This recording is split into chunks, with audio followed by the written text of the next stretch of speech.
자, 우리 오늘 은혜 받을 말씀은 누가복음 말씀인데 같이 함께 교독합니다. 누가복음 12장 35절에서 40절입니다.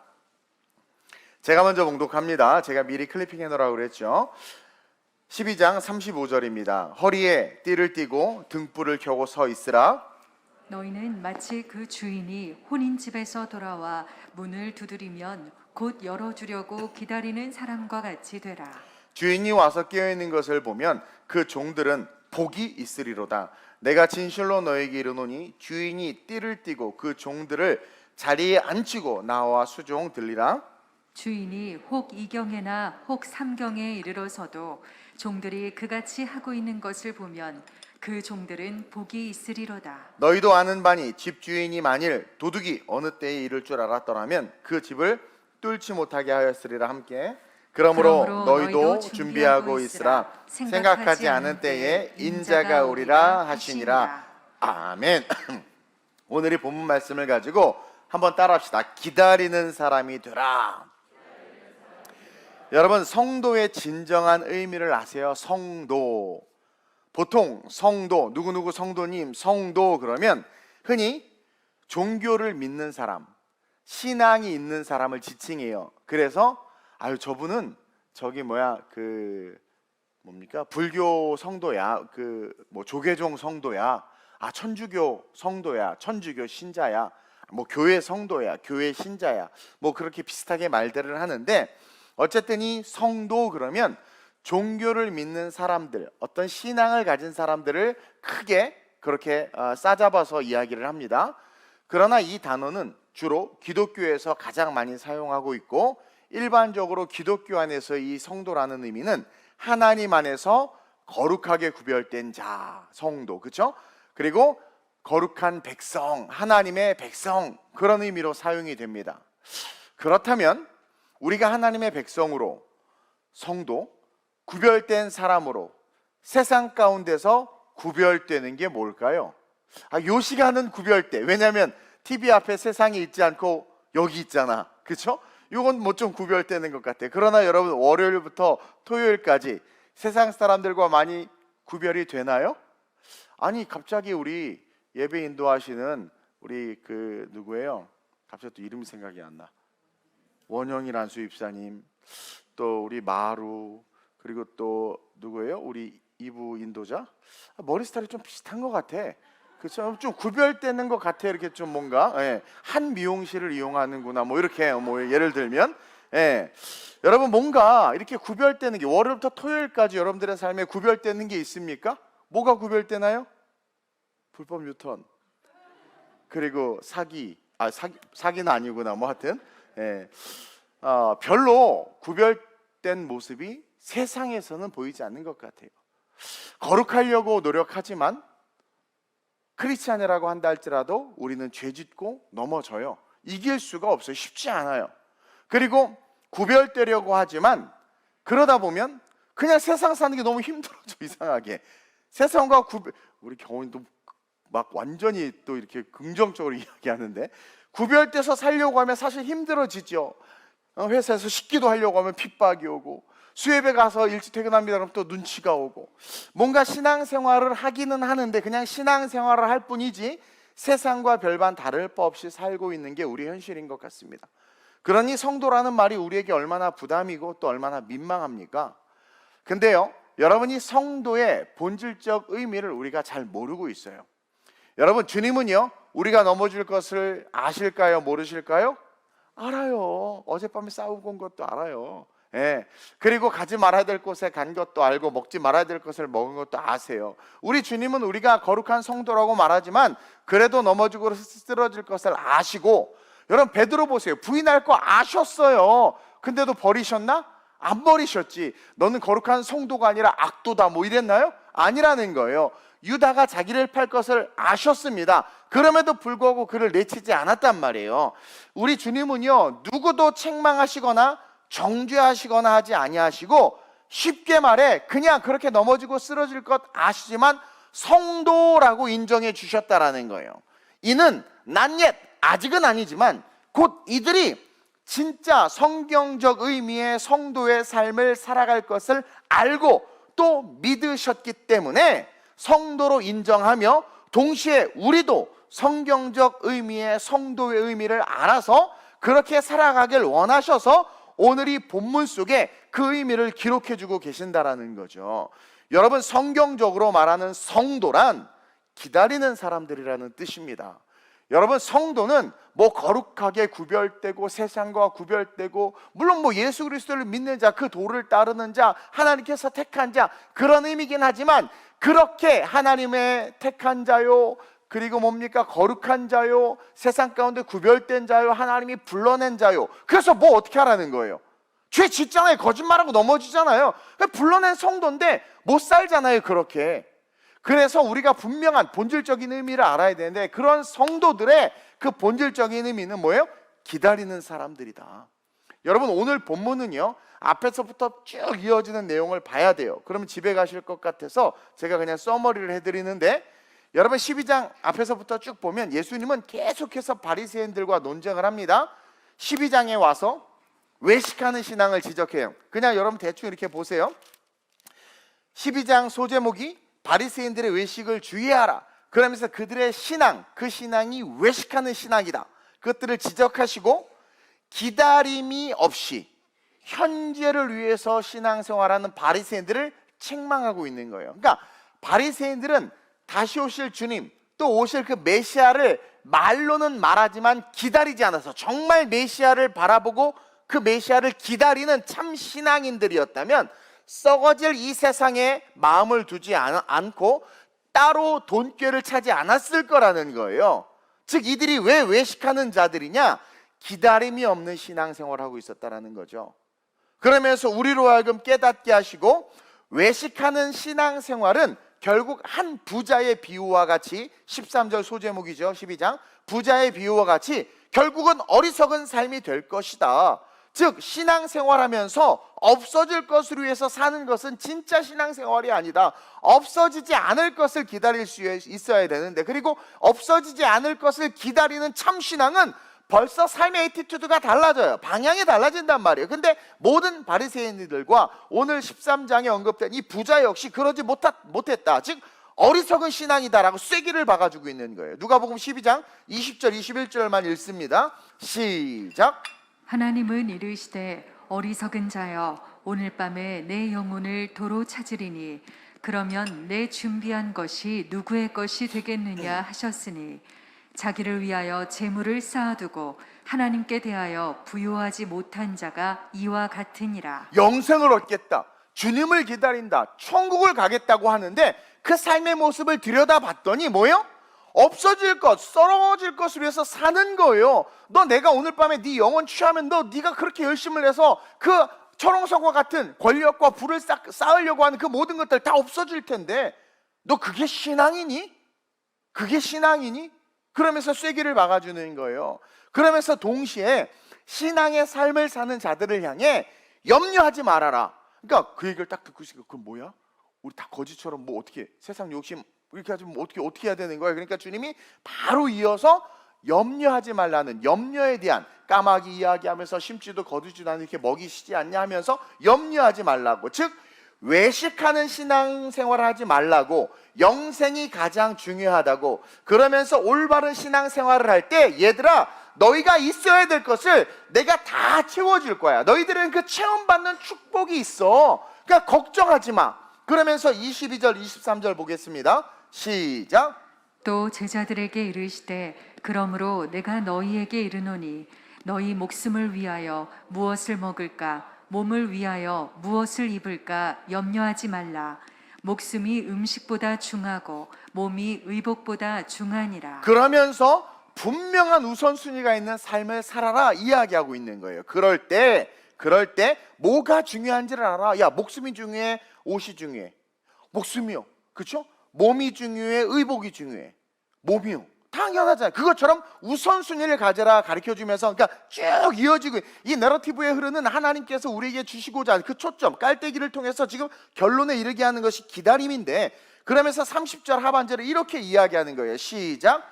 너희 아버지께서는 이런 것이 너희에게 있어야 할 것을 아시느니라. 그렇죠. 그러면서 기다려라.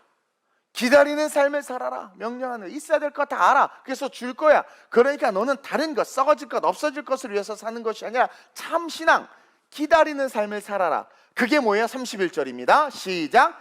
다만 너희는 그의 나라를 구하라. 여러분, 그의 나라를 구하라는 것은 뭡니까? 그의 나라를 기다리는 거예요. 다시 오실 주님, 그 주님을 기다리는 거예요. 즉 다시 오실 주님을 구하라는 메시지를 담고 있으면서 동시에 하늘의 보물을 쌓는 그 기다림의 삶을 살라고 우리를 인도해 주고 있는 겁니다. 그래서 30절에 이렇게 기록해 놨잖아요. 시작.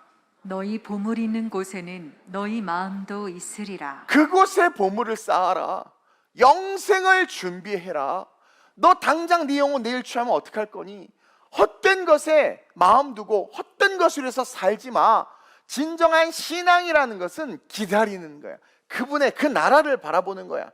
그러면서 오늘 말씀이 이어지고 있는 거예요. 오늘 본문이, 그리고 오늘 이 말씀이 이 모든 것을 지금 풀어주고 있어요. 즉 여러분, 성도는요 다시 오실 주님을 기다리고 도래할 천국을 기다리고 그 기다림이 그의 나라를 구하는 것이다 말씀하시면서 그 기다림이 36절과 같아야 한다라고 이야기하고 있습니다. 36절 시작. 너희는 마치 그 주인이 혼인집에서 돌아와 문을 두드리면 곧 열어주려고 기다리는 사람과 같이 되라. 이게 뭡니까? 언제일지는 모르지만 주인이 곧 돌아올 텐데, 이게 쭉 이어지는 거예요. 지금 주인이 곧 돌아올 텐데 너희가 기다리는 그 기다림은 어떤 기다림이어야 하냐? 문 앞에 이렇게 서 있는 거예요. 아무것도 안 하고. 보세요. 너희는 마치 그 주인이 혼인집에서 돌아와 문을 똑똑똑 두드리면 열어주려고 기다리는 사람과 같이 되라는 거예요. 언제일지 모르지만 주인이 돌아올 때 문을 두드리면 즉시 열어주려고 문 앞에 딱 대기하고, already 돼 있는, 대기하고 있는 그런 삶을 살라는 거예요. 그게 진짜 신앙인이라는 거예요. 근데 여러분, 그 당시에 종들이 할 일이 얼마나 많습니까? 주인 손 하나 까딱하지 않아요? 아침부터 저녁까지 할 일이 너무 많아. 일이 너무 많은데 이 말씀이 어떻게 보면 좀 억지스러운 것 같아. 아니, 할 일 많은 종들에게 다른 일상에, 다른 일에 한눈 팔지 말고 다른 물도 떠나야 되고 밥도 지어야 되고 빨래도 해야 되고 많지만 뭐예요? 그거 다 내려놓고 너는 주인이 노크할 때 바로 문을 열어줄 수 있도록 문 앞에 서 있어라. 이 의미가 여러분 잘 깨달아야 돼요. 이 의미가 뭐냐면 다른 일들로는 나를 기쁘게 할 수 없다. 다른 일들로 나를 기쁘게 하려고 하지 말고, 사랑하는 제자들아, 내가 문을 두드릴 때 곧 문 여는 그 일에 집중하라는 거예요. 그것을 위해서 살아가라는 거예요. 귀가 항상 거기에 열려 있으라는 거예요. 내 발걸음과 내 손이 항상 그 문을 향해 있으라는 거예요. 이것이 성도이고 이게 기다리는 자다. 그래서 열심히 밭을 메고 일하다가도 수요일 밤이면 달려오고, 열심히 회사에서 근무하다가도 철야면 달려오고, 주일이면 아무리 늦잠을 자고 싶어도 벌떡 일어나 문 앞에 서기 위하여 예배당에 달려오고, 항상 우리의 모든 감각이 뭐예요? 기다리는 거예요. 다시 오실 주님, 언제 오실지 모르지만 그분이 노크할 때 그것을 향하여 대기하고 있는, 물론 세상에서 열심히 살아야죠. 그러나 그것이 주인이 되는 것이 아니라 하늘에 보물이 있기 때문에, 그 주님이 다시 올 것을 알기 때문에 우리의 삶의 애티튜드는 뭡니까? 항상 다시 오실 주님을 향해 서 있는 그 모습이어야 된다는 거예요. 그러면서 여기서 우리가 뭘 배울 수 있냐면, 철저하게 오실 주인에 대한 기대와 소망, 그리고 사랑을 배워야 돼요. 여러분 보세요. 문 앞에 가만히 서 있어야 돼. 주인이 언젠가 문을 두드리면 바로 열어줘야지. 그렇게 해. 너희가 그러한 삶을 살아 라고 말하는 그 메시지 속에서 뭡니까? 주인에 대한 기대와 소망, 사랑을 배워야 되는 거예요. 그걸 알아요. 그게 신앙이라는 거예요. 그리고 또 뭘 배웁니까? 분명한 우선순위. 다른 것으로는 주님을 기쁘시게 할 수 없구나. 다른 걸로 기쁘게 하려고 하지 마라. 문 두드릴 때 열어주는 일에 집중하라. 그걸 주님이 가장 기뻐한다라는 거예요. 그러면서 또 뭘 배워요? 잃어버리지 않는 은혜. 그러니까 은혜를 잃어버리지 않으니까 항상 거기에 관심이 가 있는 거예요. 그것을 배우는 거예요. 그것이 35절에 기록되어 있죠. 시작. 허리에 띠를 띠고 등불을 켜고 서 있으라. 허리에 띠를 띈다는 게 뭡니까? 언제든 레디. 그리고 등불, 밤에 언제 올지 모르니까 항상 라이트를 준비하는 거예요. 그러면서 종에게 명령하시는 말씀이며 우리에게 오늘 명령하는 말씀이에요. 근데 이 말씀을 가만히 읽어보니까 허리에 띠를 띠고 등불을 켜고 서 있으라. 두 가지 예수님이 하신 메시지가 오버랩되죠. 먼저 뭡니까? Not yet. 현재 본문 속에서는 아직은 아니에요. 현재 이 본문, 오늘 이 말씀하시는 이 당시 이 컨텍스트 속에는 not yet이지만 잠시 후에 어떤 일이 일어나요? 곧 이루어질 우리 주님의 모습이 보이죠. 뭡니까? 요한복음 13장 4절 5절의 모습이죠. 시작. 저녁 잡수시던 자리에서 일어나 겉옷을 벗고 수건을 가져다가 허리에 자. 두르시고 수건을 가져다가 허리에 두르시고 허리에 띠를 띠었다라는 거예요. 종의 모습입니다. 이건 주인이 절대 이럴 수 없어요. 그러면서 뭐예요? 계속 이에 대야에 물을 떠서 제자들의 발을 씻으시고 그 두르신 수건으로 닦기를 시작하여 자, 수건을 가져다가 허리에 두르시는 건 종들이 하는 일이에요. 일을 하거나 주인을 섬길 때 하는 모습입니다. 우리 주님이 지금 자신이 종으로 우리를 섬기러 오셨음을 보여주고 있는 거예요. 그리고 그 섬김으로 변화된 우리가 이제 그 주님과 똑같이 섬기는 삶을 살아야 돼요. 그래서 예수님께 세족식하고 너희도 이렇게 해라 가르치죠. 그 섬기는 삶을 살아야 되는데 그게 옆 사람 발 닦아주는 삶이 아니라 뭡니까? 바로 다시 오실 주님을 기다리는 삶이다.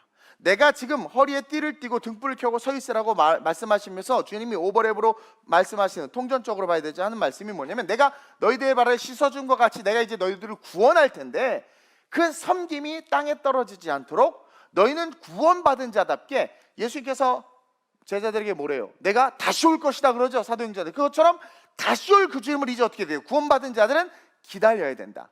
내가 이 땅에 종으로 와서 열심을 낸 것처럼 너희 이제 허리에 띠를 띠고 다시 오실 주님을 기다리면서 섬기는 삶을 살아야 된다. 이것을 같이 통전적으로 이야기하는 거예요. 그러면서 뭘 들고 기다리래요? 등불. 즉 등과, 여러분 등불 하면 우리는 기억해야 됩니다. 미련하고 지혜로운 각각의 5 처녀들을, 즉 등과 그 등이 꺼지지 않도록 기름을 들고 주님을 기다리는 것, 이것이 성도다. 그래서 여러분 사복음서는 사실 통전적으로 봐야 돼요. 네 복음서를 같이 입체적으로 봐야 된다라는 거예요. 이게 성도라는 거예요. 근데 그렇게 기다리고 기다리는데 정말 주인이 오시고 문을 열어주면 세상에, 37절 볼까요? 시작. 주인이 와서 깨어있는 것을 보면 그 종들은 복이 있으리로다. 내가 진실로 너희에게 이르노니 주인이 띠를 띠고 그 종들을 자리에 앉히고 나와 수종 들리라. 자 보세요. 주인이 와서 깨어있는 것을 보면 이건 뭡니까? 언제 올지 모르고, 즉 다 잘 때라는 개념을 깬다라는 것은, 이것은 뭡니까? 세상이 악해지고 복음이 들리지 않고 영적 텐션이 사라지고 어둠이 편마한 거예요. 마지막 때가 가까이 온 거죠. 그러니까 다 이게 막 이단도 많아지고 가짜 복음들도 막 이런 때예요. 그러니까 다 졸고 있는 거예요. 그러니까 그때 갑자기 왔는데 텐션 깨어 있는 거예요. 와, 이 종들은 와 아름다운 우리 교회 성도들은 대단히 깨어 있네. 그러면서 그런 자들은 복이 있으리로다. 내가 진실로 너희에게 이르노니 주인이 띠를 띠고 그 종들을 자리에 앉히고 나와 수종 들리라. 사실 오늘 이 말씀, 이 부분은 세족식을 이야기하는 거예요. 그러면서 내가 발을 닦아주는 그 세족식, 똑같죠? 종들 앉혀놓고 주인이 지금 발을 닦는 게 세족식이잖아요. 그러면서 이것이 또 뭘 오버랩 시키느냐? 천국에서 우리를 영접해 주신다. 너희가 올 때 내가 그렇게 너희를 받아주고 영접하겠다라는 거예요. 그러면서 계속 읽어봅시다. 시작. 주인이 혹 2경에나 혹 3경에 이르러서도 종들이 그같이 하고 있는 것을 보면 그 종들은 복이 있으리로다. 이게 뭡니까? 천국을 누림과 동시에 이 땅에서도 부족함이 없는 삶을 살게 될 것이다. 2경이나 3경에 같은 말씀이에요. 그렇죠? 어두운 세상 가운데 왔는데 종들이 깨어 있는 거예요. 문 앞에 서 있는 거예요. 그러니까 너무 주님이 기뻐서 그러한 종들은 복이 있는데, 그 복이 뭡니까? 천국을 누리게 된다. 그리고 아까 앞에서 말한 있어야 될 것을 다 받게 되는 거예요. 동시에 이 땅에서 정말 부족함이 없는 삶을 살게 될 거라는 거예요. 이 말씀은 앞으로 일어날 일과 지금의 상황들을 같이 주님이 버무려서 이야기하고 있는 겁니다. 즉 주님으로부터 발 씻김을 받은 자들은 깨어 있어야 하고 주님을 기다려야 한다라는 거예요. 하나님 나라를 구해야 한다라는 거예요. 그리고 그런 삶이 진정한 복이 있는 삶이 되는 것이다 라고 가르쳐 주는 겁니다. 그리고 그런 성도를 주님이 이제 성령을 통해서 섬겨주겠다라고 하는 말씀이 다 복합적으로 들어있는 거예요. 따라서 첫째로 시작. 진짜 기다리는 자들은 성령이 필요함을 깨닫게 됩니다. 그래서 정말 예수님을 기다려야 되겠다, 그 마음이 오고 딱 기다리려는 마음을 딱 가지는 자들은 깨닫게 돼요. 아, 이거 성령이 있어야 되는구나. 여러분, 왜 사도들이 마가다락방에서 그렇게 열심히 기도했을까요? 예수님의 승천을 보고 부활을 봤음에도 주님은요, 성령을 받으라고 제자들에게 이야기를 합니다. 아니, 자기네들이 예수님이 죽었다 부활할 거라고 말씀해 주셨는데 못 믿었어. 그리고 막 나는 고기 잡으러 가겠다 그랬단 말이에요. 근데 주님이 그들 앞에 딱 나타났어요. 그러니까 얼마나 놀래. 어머, 그분의 말씀이 진짜 실제네? 그러면 이제 주님이 봤지? 나 갈 테니까 영적으로 깨어있어! 그러고 가셨다고 칩시다. 그들이 깨어있을 수 있었을 것 같아요? 아유, 잘하시네. 절대로 못 깨어있습니다. 주님도 그걸 아세요. 우리 인간, 옆 사람 보고 우린 너무 간사해, 그러지 않아요? 아, 좋은 차 바꿨다고 그렇게 좋아하고 기쁠 때 언제야? 옆에 더 좋은 차 지나가면 남편 찌려보잖아요. 이게 인간은 안 돼, 이게 안 돼. 그러니까 그래서 막 그 부활의 감격에 있다가 주님이 가셨는데 하루, 이틀, 1년, 3년 고난 시련 오면 그때 그분이 주님 맞았나? 막 이러지 않겠냐라는 거야. 그래서 주님이요, 우리 주님 너무 카인드니스.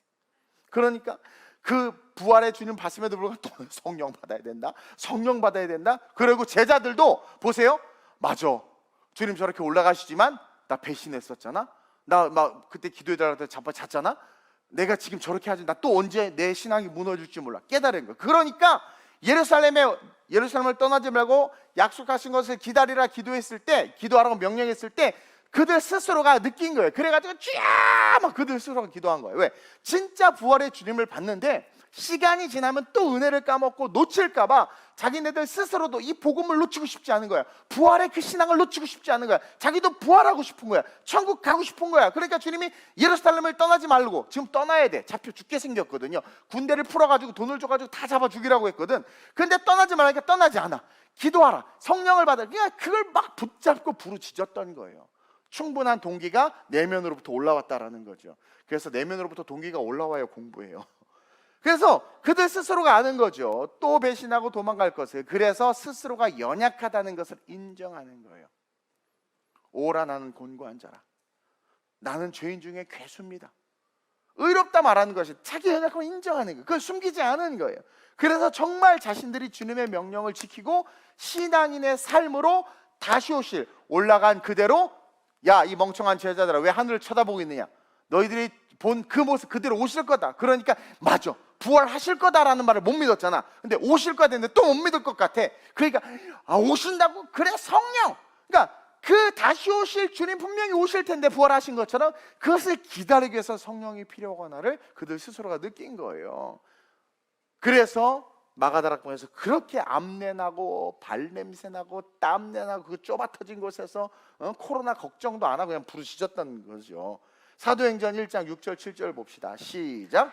그들이 모였을 때에 예수께 여쭈어 이르되 주께서 이스라엘 나라를 회복하심이 이때니까 하니, 이르시되 때와 시기는 아버지께서 자기의 권한에 두셨으니 너희가 알 바 아니요. 이게 뭐냐면, 제자들이 막 예수님 막 그런 얘기 하니까, 그러면 예수님, 주께서 이스라엘 나라를 회복하시면, 그러니까 재림하실 그 하나님의 역사가 나타날 때가 이때니까 하니까, 나는 모른다, 때와 시기는 아버지가 안다, 너희 알 바 아니다, 너희는 성령을 위해서 기도하라. 그러니까 얘네들이 데드라인을 못 받은 거예요. 디데이를 못 받은 거예요. 그러니까 긴장이 된 거예요. 여러분, 만약에 주님이 진짜 몇 년, 몇 월, 며칠에 오신다, 그럼 여러분 이렇게 살겠습니까?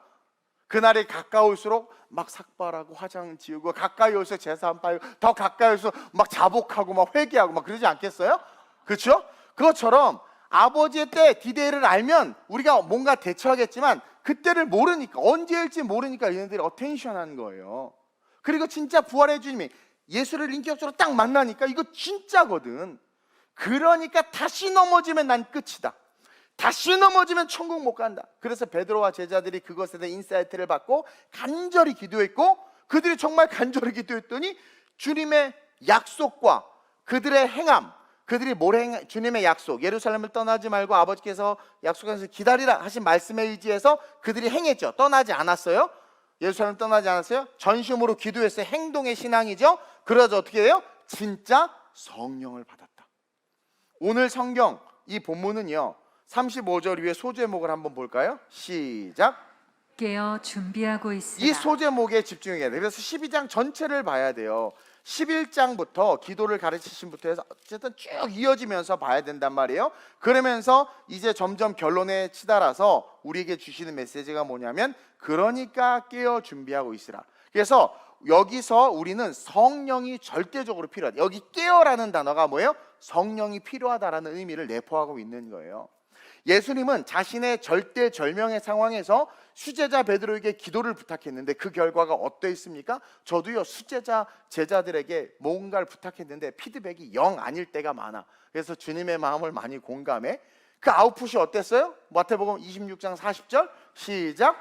제자들에게 오사 그 자는 것을 보시고 베드로에게 말씀하시되 너희가 나와 함께 1시간도 이렇게 깨어 있을 수 없더냐. 세상의 절대절명의 상황에서 나 너무 힘들다, 나를 위해서 기도해줘라 했는데도 단 한시도 깨어있지 못한 이 베드로, 이 결과의 비참함, 그 절대절명의 순간에서도 자빠져 잤는데 언제 주님이 오실지 모른다고 말하는데 어떻게 올바르게 서 있을 수 있겠냐라는 거예요.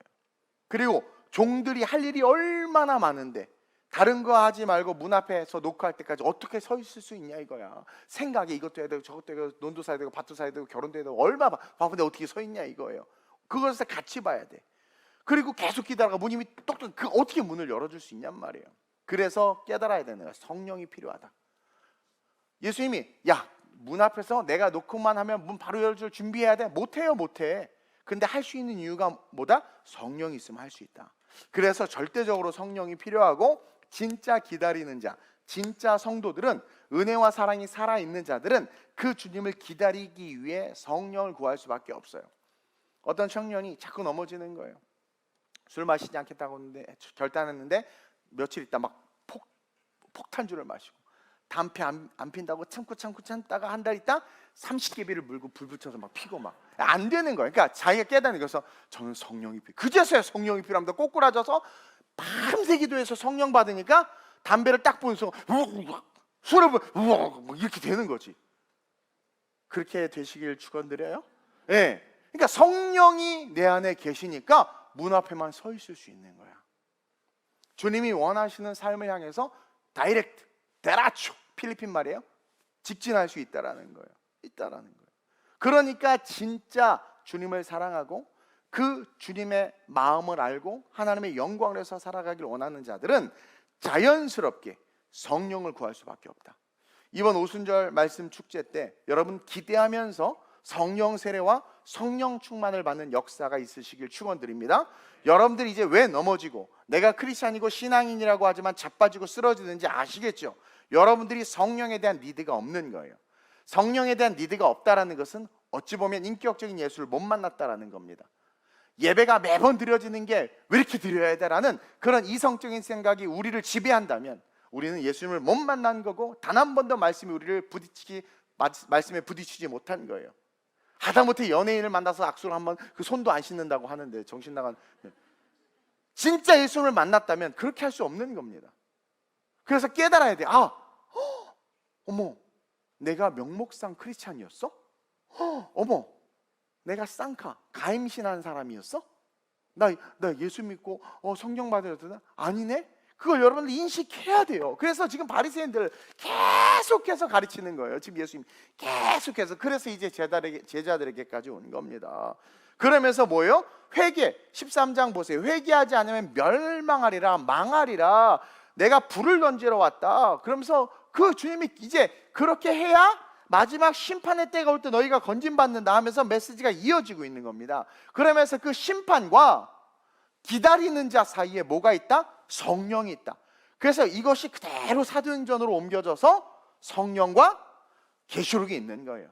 복음서와 계시록 사이에 이 사도행전 오순절 사건이 있는 거란 말입니다. 그래서 여러분들 성령이 필요하다는 것을 기억하며 끊임없이 성령 충만을 위해서 기도하고 아직 못 받았으면 못 받았다고 받은 척 좀 하지 마세요. 그리고 뭐 충만한 척 하지 말고 그냥 그거 창피한 거 아니에요. 내 안에 성령이 없어요. 그 고백이 얼마나 아름다워. 없는데 있는 척하는 놈보다 100배 낫지. 그런 자에게 하나님께서 맞다, 너 성령 없는 거 맞다 그러면서 주시지. 저 성령 있는데요? 그래 거짓의 영이 충만하구나. 또 깨닫고 회개할 수도 있겠지만 어쨌든 그러면서 성령을 구하는 저와 여러분들, 이번 오순절 말씀 축제 때 제가 여러분들에게 미션을 드립니다. 5일간, 이번에 제가 안 하죠. 월요일부터 금요일까지 도전, 챌린지라는 주제. 여러분, 우리는 세상에서 지금 수많은 도전에 직면해 있습니다. 그 도전에 있어서 어떻게 말씀으로 이겨내야 되는지에 대해서 내가 설교해달라고 다 부탁을 했어요. 아마 그렇게 기도하면서 준비해서 오실 텐데, 그때 물론 결론은 성령입니다. 그러나 성령과 함께 어떻게, 이게 중요한 거예요. 그것을 인디비주얼한 영역에서 받아낼 수 있어야 돼요.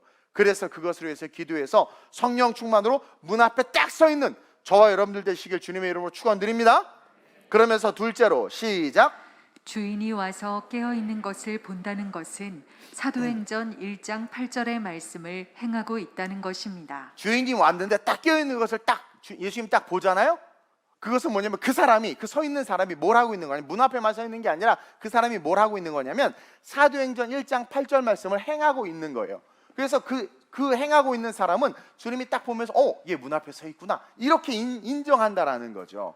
그래서 이 본문, 오늘 우리 설교의 이 본문을 오해해서 뭐 내일부터 괜히 막 성전, 여기 우리 문 앞에 서 있는 성도님들 없겠죠?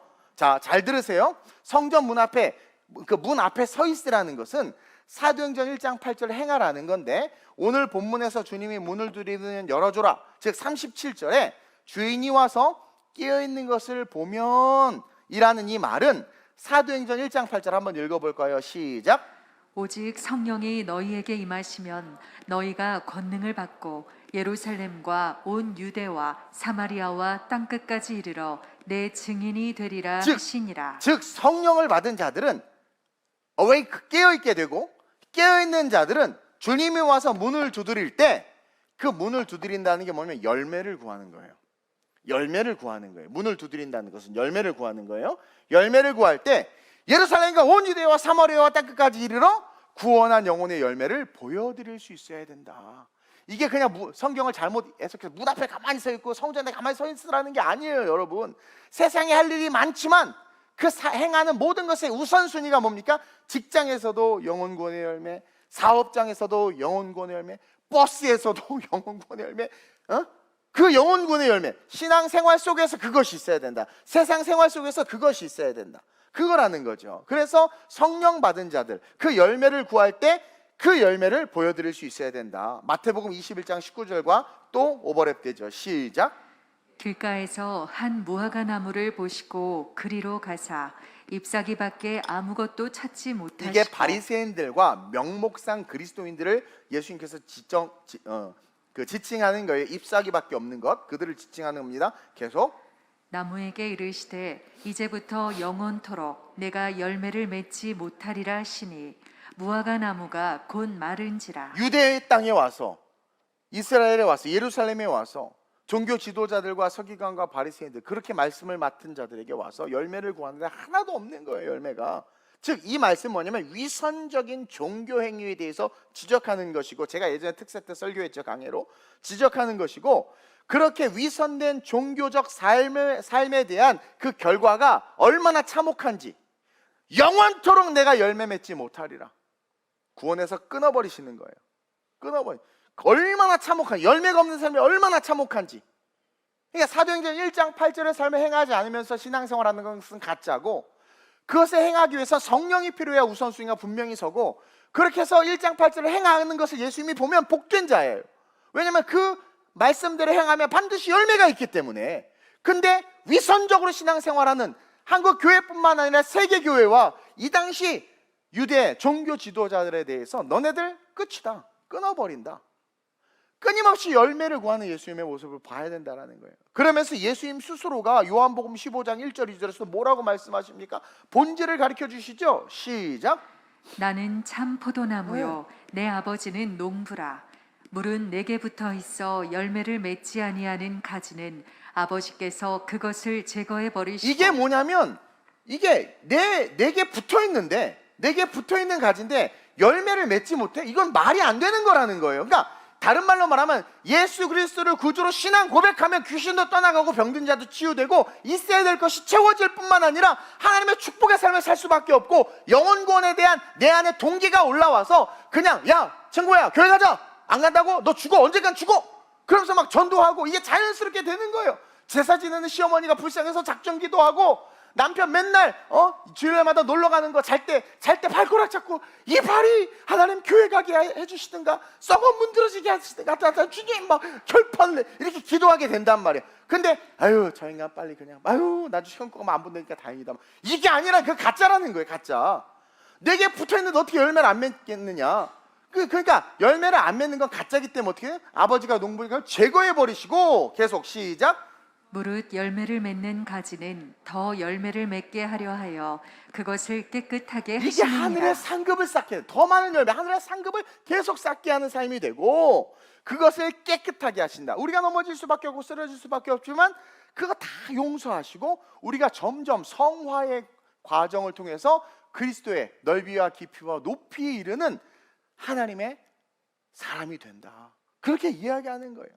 그리고 여러분 사복음서에서의 모든 열매는 사도행전 1장 8절에 결과를 말하는 겁니다. 그러니까 예수님이 3년간 공생에 쭉 가르치신 게 성령과 함께 나타날 것을 가르치신 것이고 사복음서 3년간 쭉 말씀하신 게 성령과 함께 이루어질 것을 말한 거란 말이에요. 그래서 사복음서는 예언적 의미를 담고 있는 겁니다. 그래서 사복음서에 나타난 모든 열매, 초대교회에 나타난 모든 열매는 사도행전 1장 8절의 결과다.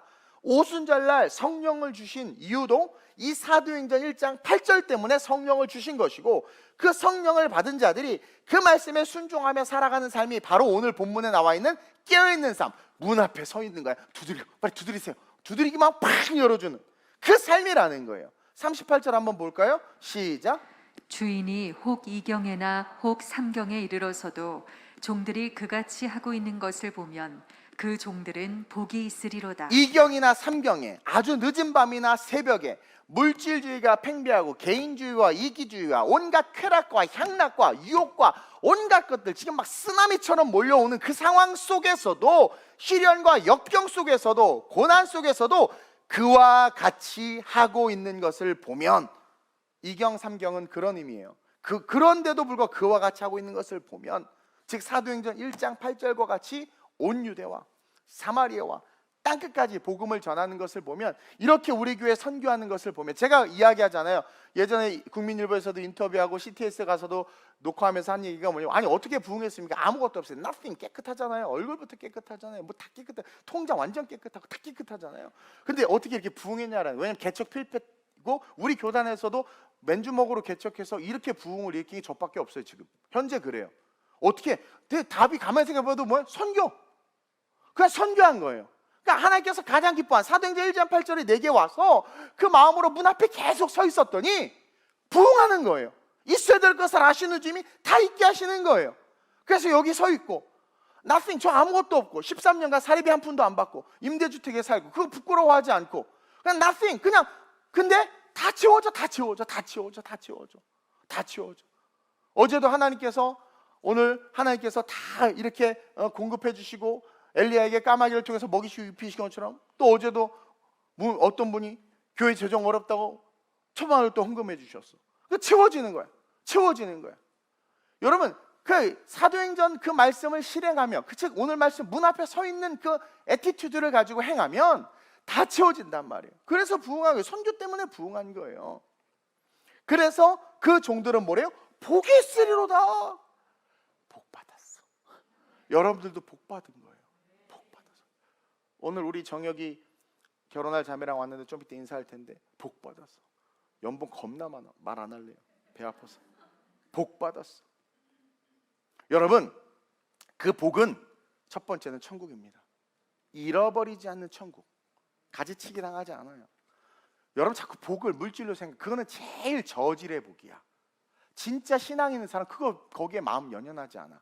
그리고 진짜 신앙에서 물질도 또 이뻐해줘요. 그 물질이 진짜 하나님의 나라를 위해서 흘러가니까. 그래서 여러분 퍼스트 하나님께 주시는 복은 천국이고 그 복은 둘째로 있어야 될 것이 채워지는 복이에요. 셋째로 그 복은 간구하는 것들이 응답되는 겁니다. 성경이 구하라 내가 주실 것이라고 했죠. 근데 여러분들이 사도행전 1장 8절처럼 문 앞에 서서 대기하고 있는 기도를 안 하니까 그 상황에서 기도를 하니까 응답이 안 되는 거예요. 저 기도 응답 엄청 많이 받아요. 엄청 많이 받아요. 그건 뭐예요? 간구하는 것들이 응답인 거예요. 문 앞에 서 있으니까 놓고만 하시면 열어드려야지 하고 서 있으니까 그 간구하는 것들이 응답이고, 네 번째 더 큰 하나님의 사명을 받는 거예요. 더 큰 하나님의 사명. 나는 진짜 아시아만 생각했어. 아시아, 필리핀, 그래서 인도 막 그쪽 돌았단 말이에요. 막 근데 갑자기 아시아에 올인했더니 이야 착하고 충성된 동훈아 유럽으로 가라. 놀렐루야. 유럽이 뭐예요? 그 이탈리아 갔어요. 그래서 이렇게 우리 성악가들 만들어주고 유럽 선교, 와 문화 선교 해야 되는 거예요. 내 깨달아 다 준비해 있어야 될 거야. 사인 거 주시는 거예요. 얼마 더 큰 사명을 받죠. 그건 11개국. 더 큰 사명, 더 큰 복은 여러분 마지막으로 주님이 섬겨주시는 복이야. 이게 가장 마지막 하이라이트에 보여요. 주님이 나를 섬겨주시오. 오늘 그 종들을 상석에 앉히고, 뭐라고 그래요? 오늘 보면 그 종들을 상석에 앉히고, 보세요 37절 주인이 와서 깨어있는 것을 보면 그 종들은 복이 있으리로다 하면서 그 절정의 복이 뭐냐면, 내가 진실로 너희에게 이르노니 주인이 띠를 띠고 그 종들을 자리에 앉히고 나와왔소. 어떻게 주인이 종들의 수종을 듭니까? 이건 뭡니까? 네 발, 복음을 해서 달려가는 그 팔 내가 섬기겠다. 내가 닦아준다. 계속 닦아준다. 평안의 복음에 예비한 신을 신고 달려가는 그 싸움 내가 지켜줄게. 그게 마태복음 28장 세상 끝날까지 너와 함께 하리라. 주님이 뭐예요? 지켜주시는 복. 할렐루야. 그 복이 되는 거예요. 저는 우리 교회 성도님들이 진짜 성도가 됐으면 좋겠어요. 제가 교회로부터 쭉 3주간에 걸쳐 설교하고 있죠 지금. 그래서 여러분들에게 온 거예요 지금. 그래서 초대교회 같은 아름다운 우리 교회가 됐으면 좋겠고, 그 성도들이 여러분이 오늘 이 말씀처럼 됐으면 좋겠다라는 거예요. 진짜 성도, 찐 성도가 되라는 거예요. 진짜 기다리는 자가 되어야 돼. 진짜 기다리는 자. 그래서 성령이 필요함을 진짜 알고, 알잖아요. 안 돼, 내 이 남편 안 돼. 내 은혜 받고 집에만 가면 4차 5차 세계대전이 일어나니까 안 돼. 내 마음에 평안이 없고 찬송이 다 깨져. 그러니까 아는 거예요. 그러니까 성령, 자식 내 뜻대로 안 돼. 그러니까 이놈 새끼 누가 났어? 당신이 났어요. 그렇게 말하지 말고 내 힘대로 안 돼. 내 자식. 이거 어떻게, 이거 성령이 필요해. 성령. 근데 어떻게 돼요? 막 그냥 병원 보내고 뭐 하고 막 자꾸 사람을 있지. 안 돼, 안 돼. 성령. 그러니까 그게 진짜 찐 성도라는 거예요. 찐 성도. 그래서 성령이 필요한 것을 알기에 성령의 충만을 위해서 늘 기도하고, 또 왜 우리 교회가 선교에 힘쓰는지를 여러분들이 알아야 돼요. 나는 선교 잘 몰라, 관심 없어. 여러분 이거 주님 들으시면 극대노하실 일입니다. 주님이 선교 와서 선교하라고 마지막 명령 주고 가셨는데,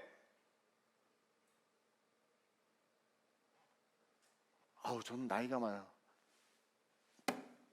아브라함이, 그렇죠?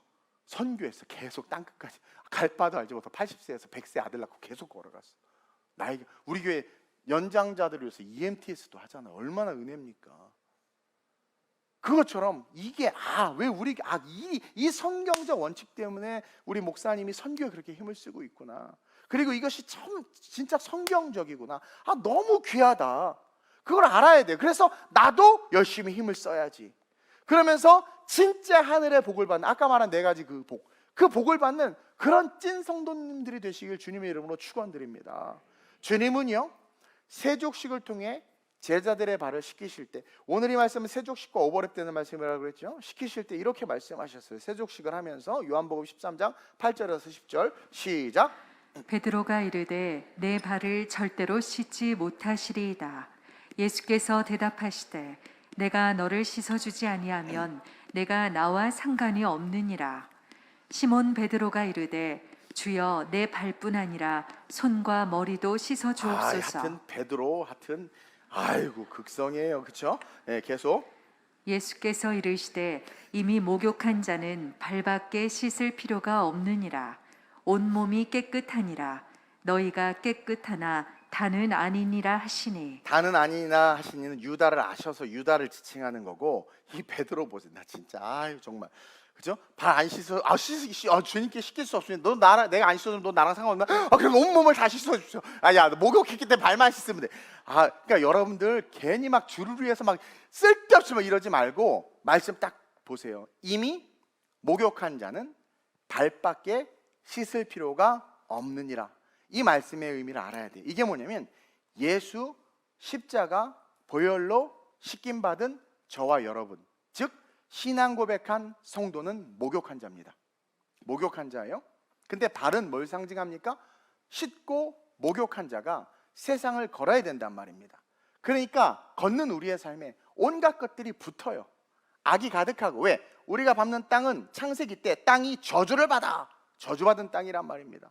이 땅에서 땅을 위해서 하는 모든 것들, 경제, 세상 활동, 모든 것들은 사실은 우리로 하여금 하나님의 의를 추구하기보다는 내 의와 내 욕심을 추구하게 만들어 버립니다. 그래서 이미 목욕한 자는 발밖에 씻을 필요가 없다. 잘못 가는 그 발 씻어서 신앙이고 예배드리고 성령 충만하다고 하지만 또 넘어져서 곁길로 가는 그 발, 그 발이 늘 씻겨져야 된다. 즉 다른 말로 하면 그 발은 관계를 뜻하네요. 관계, 주님과의 친밀한 관계, 그 관계가 깨진 자들, 다시 그 발을 씻김으로 주님과의 관계로 회복돼야 되고, 그 관계로 회복돼야 되고, 그 관계로 회복돼야 된다는 거예요. 사도행전 1장 8절에 그 걸음, 온 유대와 사마리아 땅까지 걸음은 그 걸음을 걸어가겠지만 그러지 못하는 자들은 결국 다른 길, 다른 걸음으로 걸어가 유다처럼 넘어질 수 있기 때문에 우리는 늘 주님과의 관계성, 그 친밀감을 점검하면서 우리의 발걸음이 주님의 길을 따를 수 있도록 회개하라는 거예요.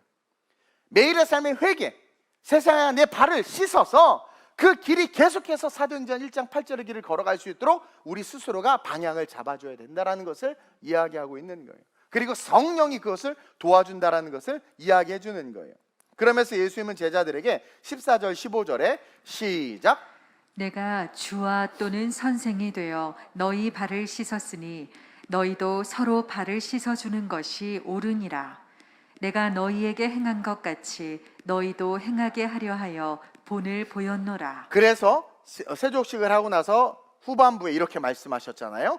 이것처럼 우리는 다른 사람의 발을 씻겨주는 일을 하라는 거죠. 즉 그 발걸음을, 세상을 향하는 발걸음을 신랑을 기다리는 문 앞에 서 있을 수 있도록 인도하는 일을 너희도 해야 된다. 그래서 그러기 위해서 섬기고 돌보고 찾아가고 중보해주고 새생명 정도 축제 이름 보고 기도하고 해야 된다는 거예요. 즉 성령의 충만을 구하며, 그러니까 다른 사람의 발을 씻겨주기 위해서 첫째로는 성령의 충만을 구하며 동시에 사도행전 1장 8절의 말씀을 행하도록, 그래서 다른 길로 가는 자들을 어떻게 돼요? 예수 앞에 설 수 있도록 이끌어야 된다. 역시 사도행전 1장 8절로 또 귀결돼. 그래서 복음서의 내용이 오직 성령이 너희에게 임하시면 너희가 예루살렘 오면서 마태복음 28절 사도행전 1장 8절과 같이 온 유대와 사마리아 땅까지 내 증인이 되리라는 말씀, 그것으로 귀결되면서 이 말씀이 확 풀어진 게 계시록까지라는 거예요. 그러니까 이 사도행전 1장 8절 이후에 풀어진 모든 성경의 내용은 1장 8절의 내용이고, 이 1장 8절의 삶을 위해서 예수님께서 복음서를 통해서 자기가 이 땅에 오셔서 인카네이션 하셔서 우리에게 오셨다라는 거죠. 그러면서 우리가 기억해야 되는 게 뭐냐면 지금 한국 교회가 엄청나게 잠들어 있다라는 거죠. 2경 3경인데 자고 있는 거예요. 자, 이 한국 교회의 모습이, 이 한국 교회가 잠든 건 기름이 없이 졸던 미련한 처녀들의 모습과 같다라는 생각을 제가 했어요. 여러분, 5 처녀가 등만 준비했죠. 기름이 없었죠. 제가 설교했죠. 당시 그 말씀을 하실 때 그 지혜롭고 미련한 5 처녀에 대한 비유로 주님이 말씀하실 그 당시에 성령이 왔어요, 안 왔어요? 안 왔어요. 아직 예수님만 성령 받은 상태예요. 그러니 그 컨텍스트 속에서의 기름은 뭘 말합니까? 예수 그리스도를 상징하는 말씀. 그리고 등은 뭐예요? 율법, 모세 율법, 구약의 율법입니다. 그래서 율법과 함께 예수 그리스도를 딱 잡고 있어야 되는데 그러지 못한 거죠. 그리고 오늘 그 미련하고 지혜로운 그 5 처녀의 비유, 오늘 우리에게 있어서 그 기름은 뭡니까? 예수 그리스도로 말미암아 이 땅에 오신 성령. 그래서 성령은 말씀을 증거하는 거예요. 이게 같은 거예요. 그러니까 왜 한국 교회가 지금 잠들고 있느냐? 기름, 교회 안에 말씀이 없어요. 책 이야기만 있고 세상 이야기만 있고. 제가 뭐 하다가 이렇게 유튜브 알고리즘에서 어떤 설교가 듣는데, 야, 그 뭐 한산이라는 영화가 있나 보죠? 30분 내내 한산 영화를 풀어서 복음을 이야기하는데, 물론 의미가 있을 수도 있어요. 믿지 않는 자들에게는. 황금과 같은 이 하나님의 말씀을 영화 속에 넣어서 영화 밑에서 영화의 교훈으로 끄집어내는 이야기를 들으면서 내가 기가 차더라고요. 기가 차더라고요. 말씀이 없고, 또 여기서 한산 예화 드신 분들 또 실족한 말이에요. 그 사람은 좀 심하게 한 거예요. 인터넷 괜히 오해하지 마세요. 예. 그리고 말씀이 없으면 뭡니까? 성령의 인도를 못 받는다라는 증거예요. 여러분, 성령의 인도함을 받으면 말씀에는 할 말이 없어요. 여러분, 초대교회 사도행전 보세요. 설교 다 잘걸 여러분. 한 얘기 또 한 얘기 또 해. 예수님이 오셨다 죽었다 살아. 예수님이 오셨다 죽었다. 그분이 동정녀탄 살아나시고 내가 죄인인데 그분을 만나 편. 이 얘기밖에 없어. 그걸 맨날 들으려고 밤마다 모였다니까. 그랬다니까요. 세상에. 그래도 그나마 절 만난 걸 감사해 여기세요. 여러분, 바울 형님 만나면 설교가 안 끝나요. 그 다음날까지. 그리고 졸면 막 정죄하고 막. 그러니까 성령의 충만을 받고 성령의 인도함을 받는 자들은 말씀 외에는 할 말이 없어요.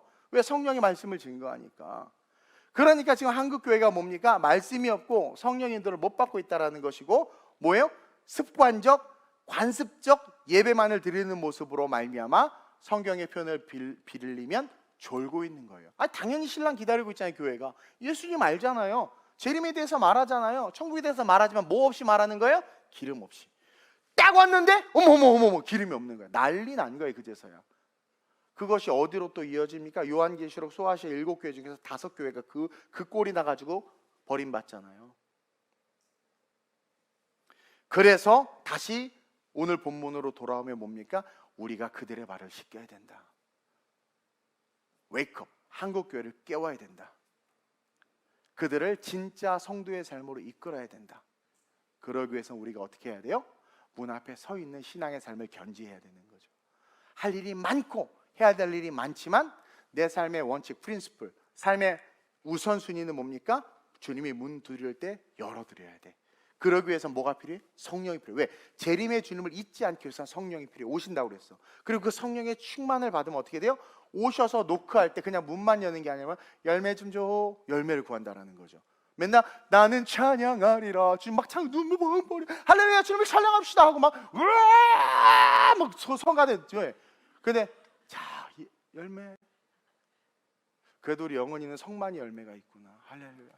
열매. 그 다음 말을 못하겠어. 다시는 열매 맺지 못하도록 잘라버리리라. 아주 우린 기회가 있어요. 기회가 있어요. 그래서 주님이 어떻게까지 말합니까? 저와 여러분들 이것을 기억해서 기다리는 자가 성도다. 이제 분명히 알았죠? 성경적으로 기다리는 자가 성도다. 그리고 이 기다리기 위해서 뭐가 필요하다? 성령이 필요하다. 기다리는 자는 문 앞에 서서 놓고 와서 열어준 자다. 즉 재림에 대한 분명한 포커스를 가지고 있는 자다. 할 일이 많지만 그걸 안 하라는 게 아니라고 그랬어요. 우선순위가 분명하기 때문에 모든 일을 하는 과정에서 문을 열어주셔서 주님이 오셨을 때 구할 열매를 위해서 살아가는 삶, 그것이 발을 씻기는 삶이다. 그렇게 한 자들은 예수님께서 종이 누리를 앉혀놓고 발을 씻긴 것 같이 세족식 해줬잖아요. 그것처럼 이제 어떻게 돼요? 그 복음을 위해서 살아가는 삶에 주님이 섬겨 이제 우리를. 그래서 정말 내 날아다니는 아이들이 착륙을 해. 날라리들이 착륙을 하고, 그렇죠?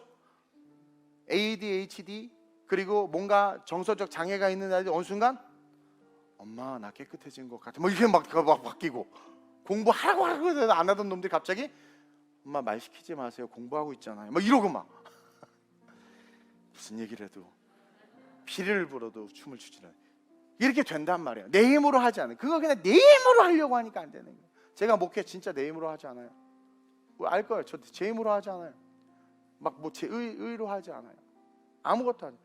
내 힘으로 했으면 벌써 옥상에 잔디 다 깔았고요. 그리고 뭐 다 했고요. 다 했어. 내 마음대로 다 했어. 성령의 인도함을 따라가야 된다. 그리고 때로는 한 영혼을 얻기 위해서 제사상에 있는 음식 먹을 수 있지만, 자유가 있지만 그 자유까지도 포기할 수 있는, 그 기다리는 자, 찐 성도, 그 성도가 아름다운 우리 교회 모든 성도님들 되시길 축원드립니다. 아니 그런 성도가 있는 교회가 당연히 초대교회처럼 되지. 그리고 그 초대교회가 마지막 시대 어떻게 돼? 이 세대를 감당하지. 저는요 우리 교회 아이들이요 정말 열방의 글로벌 리더가 될 것에 대해 제가 예언합니다. 두고 보세요. 시간은 가장 강력한 증인입니다. 20년 뒤에 우리 선율이 20년 뒤면 20살 넘을 때 그때 보세요. 어떻게 되나. 세상을 뒤집을 겁니다. 두고 보십시오. 그때 세상이 얼마나 악해질지 여러분 상상도 못해요. 상상도 못해요. 정말 지금 여러분 상상을 못해요. 엄청나게 빠르게 바뀝니다.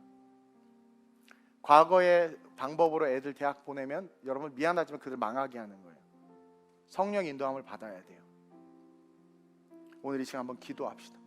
내가 기다리는 자 찐 성도, 오늘 말씀대로 하나님 내가 성령이 필요하다는 것을 간구하고 있었는데 성령의 충만을 구하고 오순절 말씀 축제 때 성령 충만 받고 우리 교회가 다음 세대, 우리 교단, 차세대 목회자들을 돕는, 그들을 세우는, 잠들어 있는 교회를 깨우는 그런 사역하는 열방의 사도행전 1장 8절의 말씀을 열방 가운데 실행하는, 행하는, 그래서 입만 무성한 것이 아니라 열매가 너무 무성한 그러한 교회 될 수 있게 해달라고 저와 여러분들 찐성도, 우리 교회, 초대교회, 우리 사역 사도행전 1장 8절 사역 되게 하셔서 주님이 오셨을 때 기쁨으로 문 열어 수많은 열매로 축복받고 이 땅을 살아가면서 있어야 될 것이 채워지고 우리의 발을 주님이 끝날까지 섬겨주셔서 부족함이 없는 그 삶을 살아가는 정말 주님 기뻐하는 성도하게 될 수 있게 해달라고 주님을 세 번 부르고 합심으로 전심으로 기도합니다. 주여 주여 주여. 좋으신 아버지 하나님, 잠들어 있는 성도들, 잠들어 있는 한국교회, 잠들어 있는 세상 가운데 이제 하나님 우리가 깨어 일어나 그들을 깨우고 그들과 함께 다시 오실 주님을 바라보며 문 앞에 서 있어야 될 줄로 믿습니다. 진정한 신앙은 기다리는 자입니다. 진정한 신앙은 주님이 다시 올 것을 분명히 알고 믿기에 기다리는 자이며 그 마음을, 그 믿음을 잃어버리지 않기 위해서 성령이 필요하다는 것을 아는 자들이고 그래서 늘 성령 충만을 위해서 기도하는 자들이 진짜 성도이며 그렇게 성령 충만을 받게 되면 자연스럽게 다른 사람들의 발을 씻기고 그 발이 예수님이 문 두드릴 때 열어주실 수 있도록 그 예수님을 기다리는 삶으로 인도할 수밖에 없는 삶임을 오늘 배우고 깨달았습니다. 아름다운 우리 교회 모든 성도들 한 사람 한 사람 찐 성도 될 수 있도록 성령이여 충만함으로 역사해 주옵소서. 주님, 우리가 복받기를 위해서 기도할 필요가 없습니다. 당신의 말씀 사도행전 1장 8절의 말씀을 준행하면 우리는 이미 목욕한 자입니다. 우리는 이미 목욕한 자입니다. 발만 씻으면 됩니다. 우리의 발이 사도행전 1장 8절을 향하기만 하면, 그렇게만 되면 하나님 우리가 있어야 될 것뿐만 아니라 죽기까지 우리를 섬겨주시는 그 섬김과 사랑으로 우리의 삶은 진정한 축복, 간구의 응답뿐만 아니라 있어야 될 것도 채워지는 놀라운 성경적 축복을 자연스럽게 받을 수밖에 없습니다. 아름다운 우리 교회 성도들을 축복하여 주옵소서. 종과 함께 성령의 충만함을 받아 늘 주님 오시면 문 두드리면 즉시 열어주기 위하여 사도행전 1장 8절을 지켜 행하는 참 성도들 되게 하여 주옵시고, 아직 연약하여 이 말씀을 잘 깨닫지 못하고 또 그런 감동이 없는 성도들도 있을 수 있습니다. 그들 성령의 충만만큼은 꼭 구할 수 있도록 주님 역사해 주셔서 성령 충만, 성령 세례, 그 성령으로 말미암아 세상을 올바르게 볼 수 있는 영안이 열리게 하여 주시옵소서. 내가 예수의 이름으로 명하노니 아름다운 우리 교회는 다음 세대들을 예수님 문 앞에 오실 그 주님을 기다리는 자들로 세우는 하나님의 놀라운 자들 될지어다. 그 사명 감당하게 될지어다. 우리 아이들은 열방의 지도자가 되어 그들의 발을 씻기고 그들을 주께로 인도하는 세계적인 글로벌 리더들이 될지어다. 영적인 지도자들이 될지어다. 아름다운 우리 교회를 축복하시고 11개 국가에 교회를 세우는 이루는 일을 하나님이 얼마나 기뻐하시는지 우리 성도들 알게 하시고 땅끝까지 이르러 복음을 증거하라 하신 그 말씀 깊이 있게 묵상하며 살아가는 자들 되게 하여 주옵소서. 내일 당장 주님이 오셔서 우리의 영혼을 취하시면 끝입니다. 구원의 확신이 없으면 끝입니다. 지혜로운 삶으로 아름답게 인생을 세우게 하여 주시옵소서. 좋으신 아버지 하나님 감사합니다. 교회로부터 이제 성도에 이르기까지 말씀을 증거했습니다. 하나님 아름다운 우리 교회 모든 성도들, 그 성도의 진정한 의미, 기다리는 자라는 것, 그리고 이미 우리는 목욕한 자이기에, 신앙 고백하고 예수 그리스도를 구주로 영접한 자이기에 발만 씻으면 된다고 하신 그 말씀, 지금 예수님이 오시는 문 앞에 서 있지 아니하고 다른 곳에 있는 그 발들 회개함으로 돌이켜 사도행전 1장 8절의 말씀을 준행하여 땅끝까지 복음을 전하는 그 삶에 순종함으로 예수님 오시는 그 문 앞에 서 있을 수 있는 삶의 우선순위가 분명하여 삶의 모든 영역에서 복음을 증거하며 선교하는 그 삶을 살아가는 찐 성도가 되는 그런 아름다운 우리 교회 모든 성도들 되게 해 주옵소서. 기다리는 자, 진정한 성도는 성령이 필요함을 압니다. 이번 오순절 말씀 축제 때 한 영혼도 하나님 소외됨 없이 모두 성령 세례와 성령 충만 받게 하시고, 강사 목사님들도 하나님께서 그 마음을 강하게 붙잡아 주셔서 목숨 걸고 말씀 준비해서 뜨겁게 챌린지라는 주제로 말씀을 쏟아붓게 하셔서 하나님 그 모든 도전 속에서 이기는 진리의 비밀을 배우게 하시고, 기다리는 자로서 성령의 충만함을 받아 세상 세파에 휘둘리는 것이 아니라 그냥 사도행전 1장 8절의 말씀을 준행함으로 열매가 맺히고 있어야 될 것이 채워지고 기도하면 응답받고 끝날까지 주님이 섬겨주는 진짜 복을 받는 그런 성도들로 모두 서게 해 주옵소서. 감사함을 드리며 예수님의 이름으로 축복하며 기도드립니다. 아멘.